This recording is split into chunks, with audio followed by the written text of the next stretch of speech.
What's up, Smartwater and Vitamin Water? Lauren here with Mr. David Dixon. How's it going? Wonderful. It's been such a great experience so far. We're about to show in about an hour, I guess, and everyone's nerves are getting a little edgy, but we're all in good spirits. Yeah, well, you are a pro. You've done this so many times. You still get nervous? After 16 years, we're celebrating our 16th anniversary as well as tonight. It still feels new and fresh, and that nervous feeling still happens because you never know what's going to happen, the unknown, and that's what keeps it exciting. Has anything crazy ever happened before? Like, I mean, in all of your 16 years, you say the unknown. Have you ever experienced anything really funny, or? Oh, there's tons of stuff, and it's just like it's amazing the amount of. I'm sorry, can you just say who you just waved to? Oh, Yasmin was me. So. No big deal. Just wave to Yasmin. She did a show for me. That's amazing. She's so huge. But yeah. You're huge yourself. So I mean, all you famous people, you have like these super fashion parties. No, I mean, well, twice a year the fashion community comes together and celebrates fashion and what we're doing. Throughout the year, everyone does. It's a business. I mean, we really do run our own businesses and make clothes and do all that. But it's fun to get twice a year, see what other people are doing, celebrate what we're doing, and get it out there to the people. Yeah, well, I find that fashion seems to be a really inclusive industry like that. I don't see a lot of other industries coming together. You're all competitors, and essentially, and you're celebrating each other's work. It's nice like that. Is it very communal from your side? Is that what you're saying? Being based in Toronto, like a lot of. I think Toronto has per capita the most designers in the country. Montreal has a huge component as well. But we're a tight-knit community in the sense that we all use the same, we cross paths so often, and so it's not uncommon for us to be friendly and friends as well, even though we're competitors. And so it's not that cutthroat kind of an industry for me, or I've never experienced it. So. And you're pretty much a Toronto institution. I mean, you were born here, raised here, educated here, and you're involved with the Toronto Fashion Incubator. You're on the board, is that correct? Yeah. What makes the Toronto fashion scene different than anywhere else in the world? What I think makes Toronto's fashion scene different and unique, and because I traveled quite a bit, there is a certain look to our designs, in the sense that a lot of us are first-generation Canadian. So many of my contemporaries are like me. Our parents came from somewhere else. So it has that international flavor, and it's all multi-ethnic and multicultural, but mixed in with a contemporary Canadian feel. So it's all that combination. That's what makes us different, because we all come from some different places. I love it. So it is very Toronto. Where did your parents come from?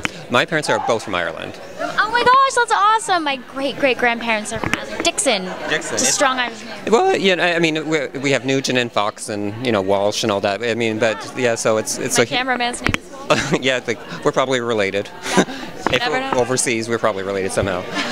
Again, I came from a large family, so again, it's that tight-knit community and celebration of that. So.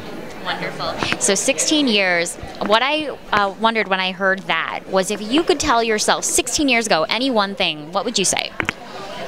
That's a good question. I've never been asked that before. What would I tell myself? Keep believing in it.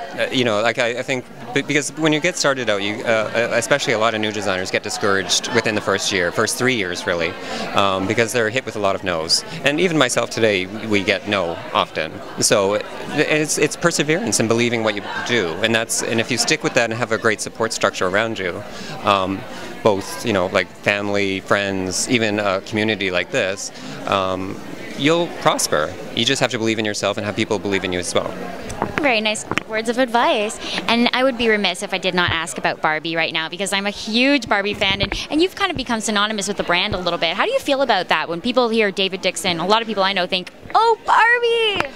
I know the whole Barbie by David Dixon thing took a life of its own. We did it in 2009 to celebrate her 50th anniversary, and it just sort of took off. And I think because when people were originally thinking about, Barbie clothing for women, they were kind of scratching their heads a bit and think, oh, it's going to be costumey. But it's not. It's very wearable. And that was the direction when I went to the Bay with the collection, and I said, these are going to be wardrobe building collections, but also fun pieces in party dresses and stuff like that. And women embraced it. They really, really embraced it. And the success of it's been the #1 selling adult program in the world. So beating out Karl Lagerfeld with his capsule collections, Patricia Field, and it's just like it's taken a life of its own. So it's very close to my heart. Did they give you any specific parameters to work with, Mattel? Like saying like you must make this much pink, or did you have complete creative control? No, the only thing that they basically I would meet with them and say, oh, this is kind of where I'm going, but the only parameter is that okay, it has to be Barbie pink. It has to be a certain shade of pink. PMS 219. Okay. So it's a Pantone color, and it's called officially Barbie pink. Oh my gosh. So other than that, they gave me full reign and to do what I wanted to do, and they were delightful. The last question I'm going to ask you now is, what can we expect to see from David Dixon fall/winter 2011? For fall/winter 2011, the theme is Escape to Jakarta. So, and in the past few months, all my friends and all family have been wanting to get away. They're all saying, I got to get away from work, I got to get away from this, the winter, the coldness, and it just sort of, even though I sourced the fabrics and created some of the fabrics prior, and it had an Indonesian feel to it to begin with, and I thought, why not take that sort of escapism of like wanting to get away physically, and and that mental vacation, and mix it with this Indonesian flavor, and that's hence the title of the collection, Escape to Jakarta. Awesome. Well, thank you so much. I'm looking forward to seeing it. It was so nice to meet with you. Thanks. Thank you so much. Bye.